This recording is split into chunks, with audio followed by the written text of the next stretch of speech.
말씀을 시작하기 전에 한 점의 그림을 좀 보여드리고 싶습니다. 아주 유명한 그림입니다. 이름은 제목은 별이 빛나는 밤에라는 제목을 담고 있습니다. 우리가 라디오 프로그램의 제목과 같죠. 별이 빛나는 밤에. 이 그림은 네덜란드 화가 빈센트 반 고흐의 그림이기도 합니다.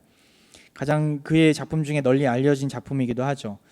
그가 정신적인 고통을 이렇게 겪고 있을 때 이 그림을 떠올리면서 이 장면을 떠올리면서 밤하늘에 그 무수히 빛나는 별과 또한 달을 생각하면서 그렸다라고 합니다. 이 그림의 의미를 잘 모르는 사람들은 아니 이게 무슨 별이야, 이거 무슨 달이야, 이게 밤하늘이 맞아? 라고 이야기할 수 있습니다. 그냥 초등학생이 장난친 그림이라고 생각할 수도 있겠죠. 하지만 고흐가 누구인지, 또한 그가 어떠한 의도로 이 그림을 그렸는지를 보면 이게 유명한 작품이구나, 여기 심오한 의미가 담겨져 있구나 생각하게 됩니다. 고흐는 대표적인 인상파 화가 중에 한 명입니다. 사물의 모습과 또 환경에 고유한 색깔들을 부정하고 그대로 그리지 않습니다. 부정하고 자신의 생각과 느낌을 부각시켜서 그림을 표현했기 때문에 이런 그림이 나온 것이죠. 성경을 읽다 보면 왜 하필이면 여기에 이 본문을 집어넣었을까? 왜 하필이면 이 성경 기자는 왜 여기에다가 그림이 아니죠, 글을 써놓았을까라고 생각할 수 있는 본문들이 많이 있습니다. 의아한 본문들이 많이 있습니다. 대표적으로 족보가 그러합니다. 족보. 여러분, 예수님의 족보가 성경에 기록되어 있는 것을 알고 계십니까? 마태복음 1장과 누가복음 3장 후반부에 기록되어 있는 족보가 그러합니다. 족보가 무슨 의미가 있겠습니까? 바로 뿌리를 나타내는 것이죠. 예수님이 어디로부터 태어났는지, 누구로부터 태어났는지를 이야기하고 있는 것이 족보입니다. 하지만 마태복음 1장의 족보와 누가복음 오늘 본문 바로 직전에 나온 누가복음 3장 후반부에 있는 족보는 좀 결을 달리합니다. 마태복음 1장은 유대인들을 대상으로 쓰여진 성경이 마태복음이기 때문에 그들에게 복음을 설명하고 하려고 마태가 기록한 성경이 마태복음이기 때문에 유대인들의 조상인 아브라함부터 예수님의 족보가 시작이 됩니다. 그런데 오늘 본문 직전에 있는 누가복음 3장에 나온 족보는 하나님으로부터 그 족보가 시작이 됩니다. 이게 무슨 의미가 있을까? 사실은 이 족보를 이야기해야지 오늘 본문 예수님의 시험에 대한 기사를 우리가 잘 파악할 수 있습니다. 지난주에 우리가 보았던 예수님의 기사가 무슨 내용이었습니까? 바로 예수님이 세례를 받는 장면이었죠. 하늘로부터 어떠한 음성이 들렸습니까? 하늘이 열리고 하늘이 갈라지고 너는 내 사랑하는 아들이다, 내가 너를 기뻐한단다, 하나님의 음성이 들려왔죠. 하나님의 아들로서 칭함을 받는, 하나님의 아들로서 인정을 받는 자리가 그 세례의 장면이었어요. 예수님의 신성을 드러내는 장면이었죠. 예수님은 신성만 가지고 있는 분이었습니까? 하나님만 예수님의 정체성입니까? 아니죠. 완전한 하나님이시며 동시에 완전한 인간으로서 이 땅 가운데 오셨잖아요. 완전한 인간을 이야기하지 않으면 예수님의 십자가 사역을 이야기할 수가 없어요. 이것은 우리의 구원과 직결되는 문제입니다. 예수님이 완전한 하나님으로서만 존재한다면 우리의 구원과 상관없는 분이 돼요. 예수님이 완전한 하나님이시면서 동시에 완전한 인간이셔야 우리가 예수님의 보혈로 인하여서 구원받은 자녀로서 하나님의 백성이 될 수 있는 길이 열린 것이죠. 앞서 말씀드렸던 예수님이 세례받는 장면은 완전한 하나님임을 나타내는 장면이었어요. 족보에서 이것을 둘 다 설명해요. 한번 볼까요? 3장 23절 이렇게 나와 있습니다. 예수께서 가르치심을 시작하실 때에 30세쯤 되시니라. 우리가 지난주 보았던 말씀이에요. 사람들이 아는 대로 요셉의 아들이니 요셉의 위는 헬리요, 헬리의 위는 누구요? 이렇게 쭉 나갑니다. 한 16절에 걸쳐서 예수님의 족보가 나옵니다. 예수님이 누구의 아들이라고 얘기합니까? 요셉의 아들이다. 이 말은 즉슨 예수님이 인간의 아들로 이 땅 가운데 오셨다는 거예요. 인간의 몸으로 이 땅 가운데 오셨음을 증거하는 내용입니다. 그런데 계속해서 올라가다가 아브라함에서 끊이지 않고 또 올라가요. 쭉 올라가다가 어디까지 올라갑니까? 38절 마지막 절이죠. 그 위는 에노스요, 그 위는 셋이요, 그 위는 아담이요, 그 위는 하나님이시니라. 예수님이 하나님의 아들로 이 땅 가운데 오셨다는 거예요. 하나님의 자녀로 이 땅 가운데 오셨다는 거예요. 족보는 예수님의 인성과 예수님의 신성을 연결해 주는 다리 역할을 합니다. 족보의 의미가 들어가 있어요. 사실은 예수님이 세례를 받으시고 바로 광야로 가시거든요. 그런데 가운데 족보를 넣은 이유가 있어요. 누가가 족보를 의도적으로 넣은 이유는 예수님이 하나님의 아들로서 이제 인정받았으니까 이제 하나님께서 보내신 사람의 아들로 인간으로 이 땅 가운데 오셨음을 오늘 말씀 시험을 통해서 말씀해 주시는 거예요. 그런데 사단은 계속해서 예수님이 이 땅 가운데 하나님의 아들로서 온 것은 인정하지만 인간의 몸으로 온 것을 인정하지 않아요. 여기에 시험의 포인트가 있습니다. 우리가 예수님의 시험을 이야기하면서 돌을 떡으로 만들고 나에게 절하고 마귀에게 절하고 뛰어내리라. 이거 시험이다. 여기에는 예수님의 배고픔을 이야기한다. 막 하면서 어렸을 때부터 이 예수님의 시험에 대한 기사를 우리가 공부했었고 읽었었지만 사실 예수님의 그 시험의 핵심 포인트는 예수님의 인성을 부정하는 마귀의 계략이 담겨져 있습니다. 예수님은 그것을 뚫고 이겨내시는 모습이 담겨져 있죠. 그리고 예수님의 공생애를 시작하십니다. 갈릴리로 떠나시면서 그 갈릴리로 떠나시는 예수님의 모습은 인간의 모습으로 이 땅 가운데 오셔서 십자가의 여정을 떠나시는 예수님이 그려져 있는 것이죠. 조금 더 구체적으로 이러한 의도가 어디 드러나 있는지 함께 보고자 합니다. 4장 1절을 보세요. 예수께서 성령의 충만함을 입어 요단강에서 돌아오사 광야에서 40일 동안 성령에게 이끌리시며, 마귀는 그 예수님의 시험 앞에서 마귀의 시험 앞에서 예수님은 성령의 이끌림 받아 광야로 나아가십니다. 40일 동안 거기서 금식 기도하시면서 시험을 그 뒤로 받게 되시죠. 40에 대한 상징적인 의미가 참 많이 있는 것 같아요. 하지만 그 포인트는 사실은 고난이 담겨져 있습니다. 이스라엘 백성들이 가나안 땅을 들어가기 전에 몇 년 동안 광야에서 그들이 방황하게 됩니까? 40년 동안 방황하게 됩니다. 모세는 애굽 사람을 죽이고 쫓겨나서 몇 년 동안 광야에 머물게 됩니까? 40년 동안 머물면서 결혼하면서 훈련의 시간들을 보내게 돼요. 그리고 나이 80세에 하나님께서 명령하신 그 애굽 땅으로 다시 한번 들어가게 됩니다. 지도자로 쓰임 받게 돼요. 모세가 금식하면서 시내산에 머물게 되는데 40일 동안 머물고 나서 십계명을 받게 됩니다. 엘리야도 광야에서 호렙산에 들어갈 때 40일 동안 걷게 돼요. 그리고 나서 하나님의 세미한 음성을 듣게 됩니다. 창세기에 보면은 더 앞서서 이런 내용도 있어요. 노아의 홍수 시대 때 하나님께서 인류를 심판하시면서 며칠 동안 주야로 비를 내리게 하십니까? 40일 동안 내리게 하십니다. 40일이라는 의미는 심판, 그리고 광야, 그리고 고난이 담겨져 있는 내용입니다.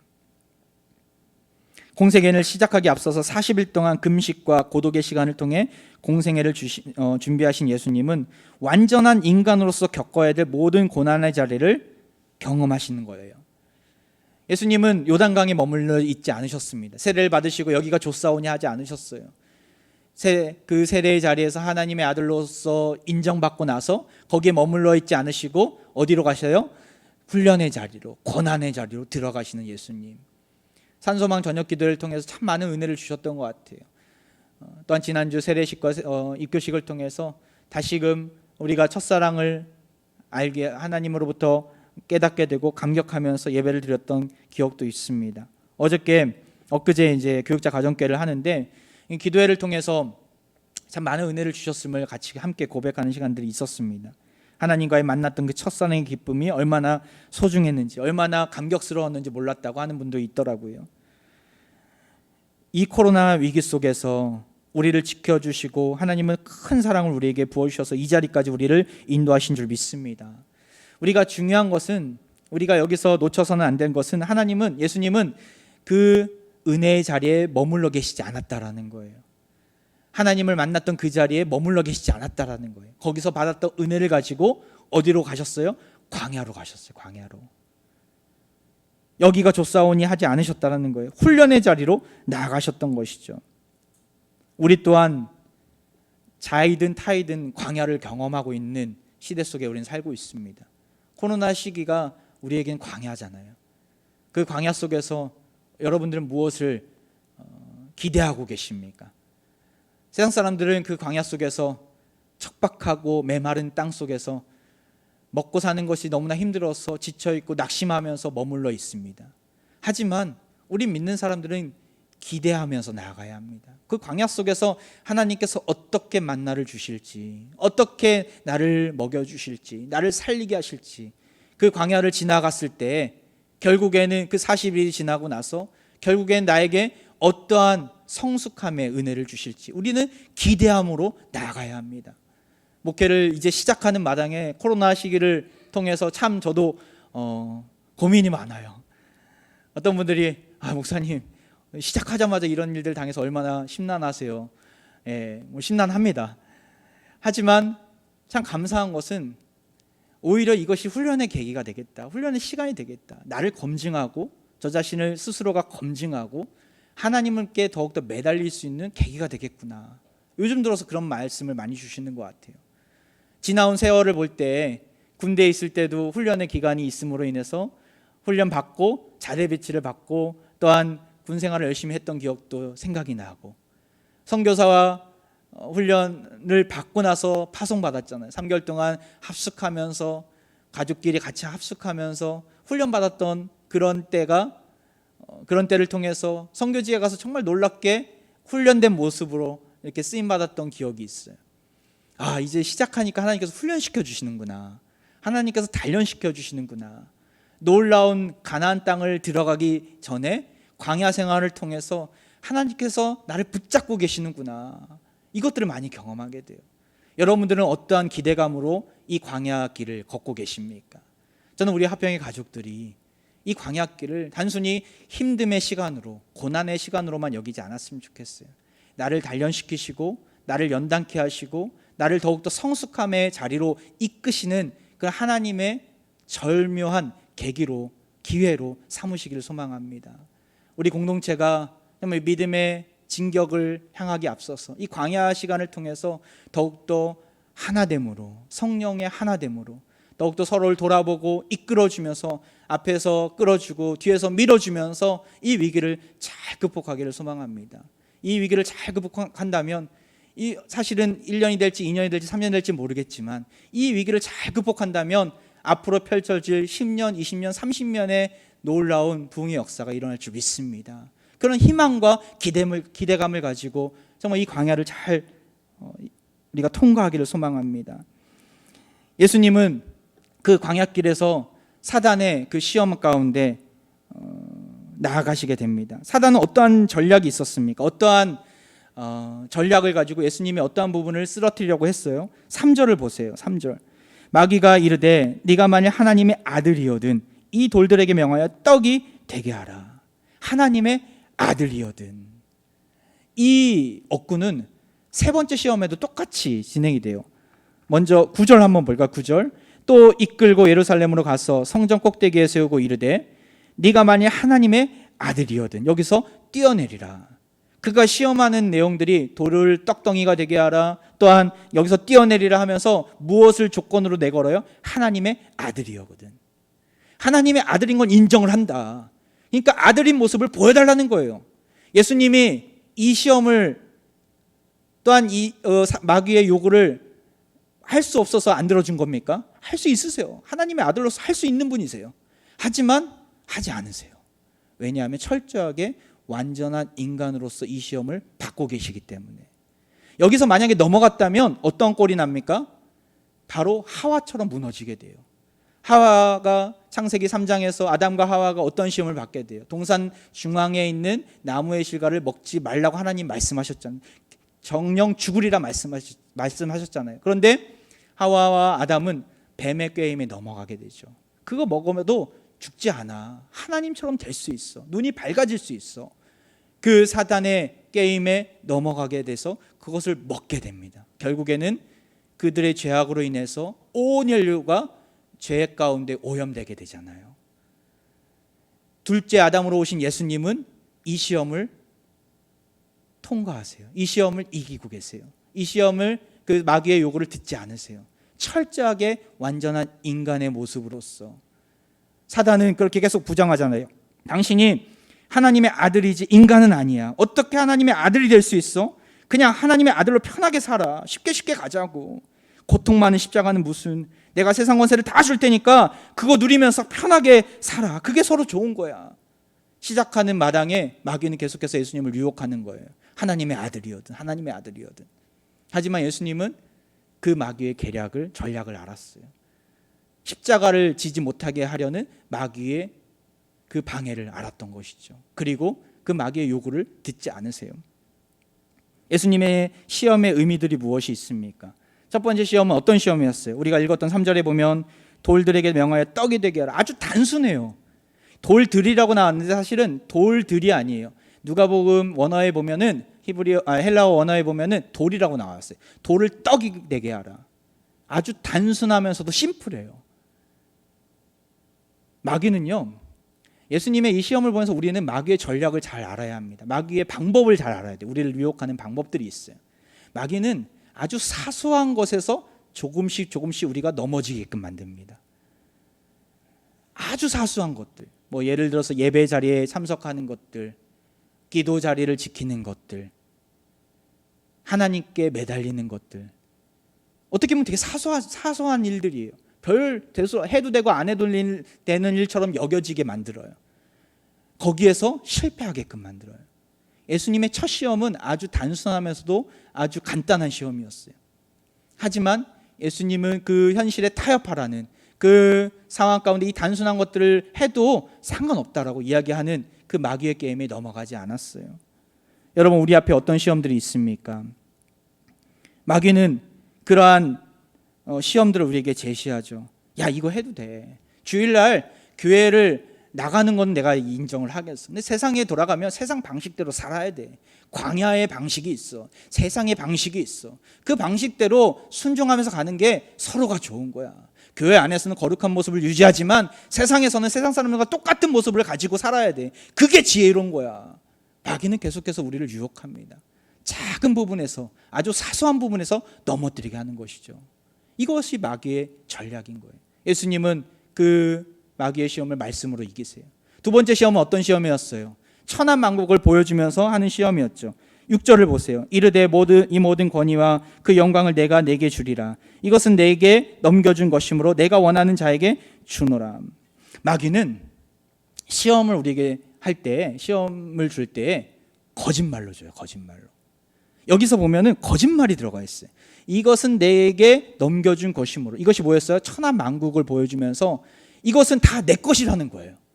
여러분, 이 땅의 진정한 주인이 누구이십니까? 여호와 하나님이신 줄 믿습니다. 하나님이 이 땅의 주인이고 이 세상 천하의 모든 권세를 가지신 분이세요. 이 땅을 다스리시는 여호와 하나님이세요. 그런데 마귀는 이것을 넘겨받았다는 거예요. 하나님은 넘겨준 일이 없어요. 그런데 이것을 넘겨받았다는 거예요. 다 넘겨받았으니까 이제는 내 것이니까 이제는 그것을 내가 원하는 사람에게 줄 수 있어. 너에게 줄 테니까 여기서 뛰어내려. 여기서 나에게 절을 해 라고 이야기를 하잖아요. 마귀의 시험이 여기 있는 것이죠. 바로 마귀는 거짓의 아비임을 우리는 알아야 합니다. 미혹하는 영이잖아요. 수시로 거짓말을 늘어놓아요. 거짓된 주장과 또한 타협으로 예수님을 넘어뜨리라고 했어요. 여기서도 예수님이 말씀으로 그 순간을 이겨내십니다. 40일 동안 금식하고 심신이 피곤하고 모든 것을 다 포기하고 싶을 정도로 연약한 인간의 모습이었지만 예수님은 넘어가지 않으셨어요. 왜냐하면 가야 될 길이 있기 때문에. 가야 될 길이 어떤 길이에요? 십자가의 길이었죠. 우리 인류를 위해서 대속의 그 은혜를 주시려고 십자가를 지신 그 예수님은 그 길을 떠나시려고 마귀의 시험에 넘어가지 않으셨어요. 마지막으로 어떤 시험이 있었어요? 9절을 보면 이렇게 나와 있죠.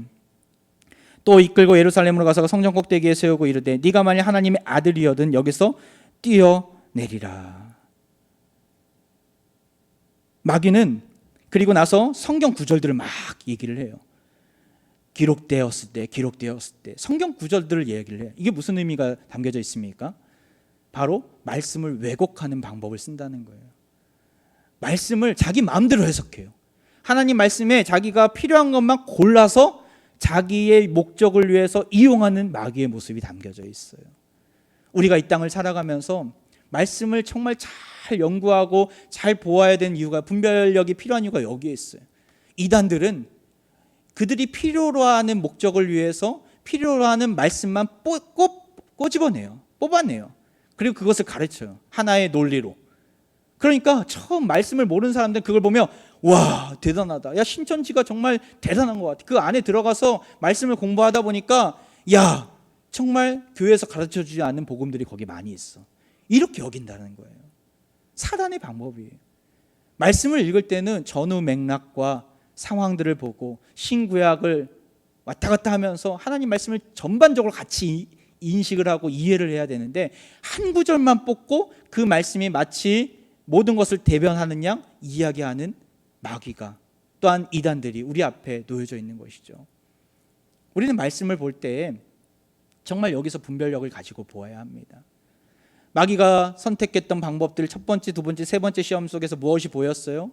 바로 첫 번째 시험에서는 사소한 부분에서 타협하라고 하는 거예요. 사소한 부분에 타협하라고. 이거 해도 돼. 이 정도는 가능해. 아, 당신이 크리스찬이지만 이 정도는 할 수 있어. 세상 사람 다 하는데 왜 못해? 아니, 믿는 사람들도 하는데 왜 못해? 이렇게 얘기한다는 거예요. 두 번째로 어떤 방법을 써요? 거짓을 쓰죠. 거짓. 나에게 모든 것이 다 있다. 나를 따라와라. 나에게 생명이 있다. 나를 따라와라. 마귀는 계속해서 거짓말을 통해서 나아간다는 것이죠. 신천지가 거짓말을 통해서 사람들을 포교하잖아요. 나는 신천지 아닙니다라고 거짓말로 들어가잖아요. 우리 믿는 사람들 전도할 때 나는 기독교인이 아닙니다라고 하면서 거짓말로 전도합니까? 아니잖아요. 우리는 떳떳하게 드러내잖아요. 나 하나님이 보내신 하나님의 백성입니다. 당신도 그 하나님 백성으로 살았으면 좋겠습니다. 이렇게 얘기하잖아요. 근데 신천지는 안 그래요. 이단들, 마귀는 안 그래요. 거짓말로 가장해서, 변장해서 오는 것이죠. 세 번째로 어떤 방법을 써요? 바로 이 땅에서 살아가면서 9절에 보면은 하나님 말씀을 왜곡함으로써, 하나님 말씀을 자기 마음대로 이용하면서 수단과 방법을 가리지 않고 나아간다는 것이죠. 우린 여기서 하나님 말씀을 잘 분별할 수 있어야 됩니다.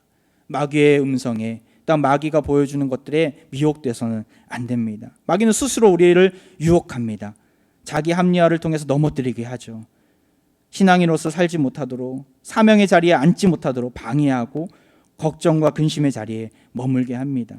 코로나 기간은 우리의 신앙의 척도를 재는 중요한 시간이 될 겁니다. 내가 하나님 앞에 바로 서 있는지, 내가 하나님 말씀 가운데 순종하고 있는지, 어디에 우선순위를 두고 있는지를 보게 하는 기회가 될 것이에요. 코로나를 우리는 정말 조심해야 합니다. 방역 대책을 잘 세우고 마스크를 쓰고 예배를 드리고 손소독과 또한 서로 좀 조심하면서 가야 돼요. 이건 분명한 사실이에요. 근데 위축될 필요는 없습니다. 조심하면서도 예배의 자리 가운데, 하나님이 부르신 자리 가운데 우리는 나아가야 합니다. 코로나 시간은 장기전이 될 거예요. 몇 개월 만에 끝나지 않을 겁니다. 최소 1년, 2년, 3년이라는 시간들이 흐르게 될 것입니다. 이 시간은, 이런 기간은 광야의 시간들일 겁니다. 때로는 마귀가 우리를 유혹하고 우리를 넘어뜨리게 하고 우리를 혼란스럽게 만들고, 이게 바른 길인가? 이게 어떠한 길인가? 알지 못하도록 만들 거예요. 지금까지 우리 공동체는 잘 해왔지만 앞으로가 정말 중요한 때입니다. 우리가 누구를 붙잡고 사는 인생인지, 이 위기를 어떻게 극복하는지를 우리는 보여줘야 돼요. 누구한테 먼저 보여줘야 합니까? 하나님께 보여줘야 되죠. 이 훈련의 시간, 내가 주님만을 바라보고 있습니다. 하나님께 먼저 보여드려야 돼요. 또한 우리가 누구에게 보여줘야 돼요? 우리 다음 세대들에게, 자녀들에게 보여줄 수 있어야 돼요. 무엇이 우선순위인지, 예배하는 자리, 하나님을 믿고 따르는 자리, 하나님을 신뢰하는 모습이 어떠한 모습인지를 보여줘야 합니다. 저는 우리 화평의 모든 식구들, 모든 부모님들이 우리 자녀들에게 정말 신앙인으로서 이 광야의 시기를 어떻게 극복해 나가는지를 보여줬으면 좋겠어요. 그냥 세상 사람들과 똑같이 불평과 불만 가운데, 좌절과 낙심 가운데 있는 모습이 아니라, 이 광야 가운데서도 내가 주님만을 바라보고 있다. 내가 주님 앞에 신실한 모습으로 기도하고 있다. 너를 위해서, 우리 가정을 위해서 기도하고 있다. 우리가 이것을 믿음으로 돌파해 나가야지, 그렇지 않으면 우리는 바로 설 수 없다라는 것을 보여줬으면 좋겠어요. 그러할 때 하나님은 우리의 삶을, 우리의 가정을, 우리의 자녀를 책임져 주실 것입니다. 확진자나 또한 코로나가 교회 안으로 들어올 수 있어요. 하지만 생활 속 거리두기와 또한 방역 대책을 잘 세우고 서로가 조심한다면 퍼지지 않도록 막아낼 수 있습니다. 저는 오히려 우리 교회가 그런 일이 만약에 당하게 되면, 당해서는 안 되겠지만 만약에 그런 일이 있다면 정말 우리 교회가 안전하다는 것을 드러낼 수 있는 계기로 삼아야 되겠다, 절호의 기회로 삼아야 되겠다 생각을 날마다 하고 있어요. 함께 우리 장로님들과 또 우리 직분자들과 우리 교육자들과 함께 논의하면서 어떻게 하면 우리가 잘 막을 수 있는지, 어떻게 하면 잘 대처할 수 있는지 날마다 고민하면서 기도하면서 나아가고 있습니다. 우리가 시험에 무너지지 않으려면 예수님이 하신 방법을 잘 이용해야 합니다.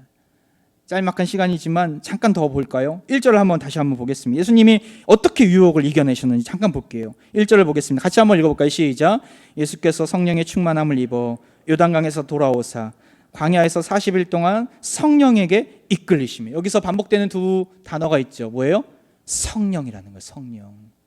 성령의 충만함을 입어서 어디로부터 받은 거예요? 성령이 비둘기같이 임하였을 때 예수님은 세례받고 계셨잖아요. 그때 성령의 충만함을 경험하셨어요. 성령의 충만함을 입어서 또한 성령의 지배를 받아서 광야 가운데 나아가시는 거예요. 광야 생활을 할 때 성령이 충만했다는 것을 우리는 알게 돼요. 근데 시험을 다 받으시고 갈릴리에서 사역을 시작할 때도 어떤 모습이 있었는지 14절에 나옵니다. 다시 한번 읽어볼까요? 시작. 예수께서 성령의 능력으로 갈릴리에 돌아오시니 그 소문이 사방에 퍼졌고 성령의 능력으로 갈릴리로 돌아가세요. 이게 무슨 의미가 있습니까? 처음과 끝이 다 성령의 충만함, 성령의 지배를 받았다라는 거예요. 마귀가 우리에게 다가올 때 우리가 성령으로 충만하다면, 성령의 지배를 받는 인생이라면, 하나님께서 나의 주인이시고 내 안에 성령이 가득하다면, 성령이 내주하신다면 우리는 마귀를 이겨낼 수 있습니다. 시험과 유혹을 이겨낼 수 있습니다. 그럼 성령이 충만하다는 게 무슨 뜻일까? 예배소서 6장 17절에 이런 말씀이 있어요. 구원의 투구와 성령의 검 곧 하나님의 말씀을 가지라. 하나님의 전신갑주 중에서 유일한 무기가 있어요. 바로 성령의 검이에요. 이 성령의 검은 뭐예요? 하나님의 말씀인 것이죠. 예수님이 마귀를 물리치실 때 하나같이 하신 말씀들이 있어요. 신명기 6장과 신명기 8장의 말씀을 인용하시면서 하나님의 말씀으로 물리치세요. 오늘 본문에 나중에 집에 가서 한번 보세요. 하나님 말씀으로 물리치세요. 성령의 지배를 받는 삶은 뭐라는 거예요? 말씀의 지배를 받는다라는 거예요. 말씀이 그 안에서 샘솟듯 일어난다라는 거예요. 말씀으로 충만하다는 거예요. 여러분은 어떻습니까? 말씀으로 충만한 삶을 살고 계십니까? 하나님의 말씀이 나의 인생 가운데 지표가 되고 하나님의 말씀이 나의 인생 가운데 기준이 되어 가고 있습니까? 우리가 하나님의 말씀을 날마다 묵상하면서 오늘 하나님께서 나에게 주시는 말씀이 무엇인가, 하나님께서 나에게 원하시는 일들이 무엇인가 날마다 묵상하면서 나아가고 있습니까? 아니면 내 마음대로, 내 뜻대로 주어진 시간 그냥 내 시간이야, 주어진 환경 내가 개척해서 나가는 거야. 혹시 교회 밖을 떠났을 때 나의 인생이 하나님임을 잊어버리고 내 인생이 내 것인 것을만을 생각하며 나아가고 계시지는 않습니까? 하나님 말씀을 우리의 인생의 기준으로 삼아야 합니다. 하나님 말씀이 나의 인생을 드라이브할 수 있도록, 나의 인생을 이끌어갈 수 있도록 맡겨드려야 돼요. 그러려면 말씀의 자리로 나아가야 합니다. 설교 말씀은 사실은 주일만 효과가 있습니다. 주일날 말씀 들었던 거 기억하잖아요. 근데 월요일날 딱 들어가면 까먹어요. 먹고 사는 문제가 앞에 펼쳐져 있으니까 까먹어요. 광야에서 사는데 하루하루 버티기가 너무나 힘드니까 까먹어, 잊어버려요. 사실 설교 말씀보다 더 중요한 것은 하나님 성경 말씀이에요. 복음 증거자, 복음 전파자 D.L. 무디는 이런 얘기를 했어요. 성경이 우리를 죄에서 멀어지게 하지 않으면 죄가 우리를 성경에서 멀어지게 할 것이다. 성경이 우리를 죄에서 멀어지게 하지 않으면 죄가 우리를 성경에서 멀어지게 할 것이다. 나에게 반복되는 죄악들, 고치려고 해도 고쳐지지가 않는 죄악들이 혹시 있습니까? 있을 수 있어요. 우리 많은 사람들이, 저도 있을 수 있어요. 내가 이것만 고쳤으면 좋겠는데 가끔가다 말에서 뚝 튀어나오고 행동에서 그런 모습들이 보이잖아요. 하지만 하나님 말씀의 지배를 받는 인생은 그 죄악을 멀리할 수 있다는 거예요. 그 죄악을 떨쳐낼 수 있다는 거예요. 하나님 말씀이 내 안에 가득하기 때문에 죄가 머물 자리가 없다는 거예요. 저는 우리 화평의 모든 가족들이 하나님 말씀, 이 성경 말씀에 깊이 말씀의 세계로 나아갔으면 좋겠어요. 말씀으로 인하여서 나의 인생을 온전히 내어드리고, 말씀으로 인하여서 나를 향한 하나님의 계획을 발견하고, 오늘도 주님의 말씀의 자리 가운데 나아갑니다. 하나님께서 내 인생을 책임져 달라고 이렇게 고백하는 기도가 우리 입술 가운데 흘러나오기를 소망합니다. 말씀의 자리로 나아가십시오. 이번 주간 하루하루 정말 말씀을 기억하면서, 주시는 큐티집이 있다면 또 큐티집 안에서 말씀을 묵상하면서, 성경 묵상하면서, 요즘에 어플들도 너무나 많이 있잖아요. 그 말씀을 보면서 하나님 뜻이 무엇인가, 하나님이 나를 향한 계획이 무엇인가, 우리 가정과 우리 자녀를 향한 계획이 무엇인가. 지난번 산소망 저녁 기도회 때 저희 아이들이 열심히 참석을 했었어요. 근데 집에 돌아가면 첫째가 오늘도 말씀 잘 적었다고 하는 거예요. 야, 왜 적냐고, 그거 되게 부담이 되는 거예요. 딸애지만 말씀을 적는다고 하니까 부담이 되는 거예요. 뭐 하나님 말씀을 적지, 말씀을 따라서 쓰지, 뭐 설교 말씀을 적냐고. 하여튼 뭐 그런 마음이 있었는데, 우리가 말씀을 좀 기록했으면 좋겠어요. 우리가 이렇게 들으면 사실 잊어버려요. 금방 까먹어요. 집에 돌아가서 오늘 말씀이 무엇이었지? 잊어버려요. 뭐 재미있는 이야기나 뭐 예화는 기억날 수는 있겠지만 오늘 본문 자체가 무엇인지조차 잊어버릴 때가 많이 있잖아요. 우리가 말씀을 기록해야 합니다. 나아가서 여러분에게 주시는, 개인적으로 주시는 말씀이 있다면 한번 기록해 보세요. 매일매일 써보면서 하나님, 내가 이대로 살겠습니다. 결단의 기도문도 쓸 수 있고, 또 하나님의 말씀에 의미가 있다면, 저는 여러분의 성경책이 정말 이렇게 색깔, 빨주노초 파남보의 그 무지개 색깔이 가득했으면 좋겠어요. 제 성경도 그렇게 막 하고 있어요. 옆에 여백도 있긴 하지만, 말씀은 우리가 계속 묵상하면서 줄 그면서 그것이 내 것이 되도록 잘 씹어 먹어야 합니다. 그냥 한번 후룩 마시고 지나간다면 우리에게 영양가가 없어요. 이것을 씹어 먹고 계속해서 곱씹어 먹으면서 소화해내야 돼요. 그러할 때 이 말씀이 나의 인생 가운데 지표가 되고 나의 인생을 변화시킬 것입니다. 이러한 은혜가 우리 화평의 가족들에게 넘치기를 소망합니다. 주신 말씀 기억하면서, 하나님, 광야길에서 만난 유혹과 시험들 내가 성령 충만함으로 이겨내기를 원합니다. 하나님께서 주신 말씀을 붙잡고 무디어진 성령의 검을 내가 갈기를 원합니다. 마귀가 왔을 때 단칼에 베어버릴 수 있도록 나에게 능력을 달라고 우리가 날마다 고백하며 나아가는 우리 화평의 식구들 되기를 주의 이름으로 축원드립니다.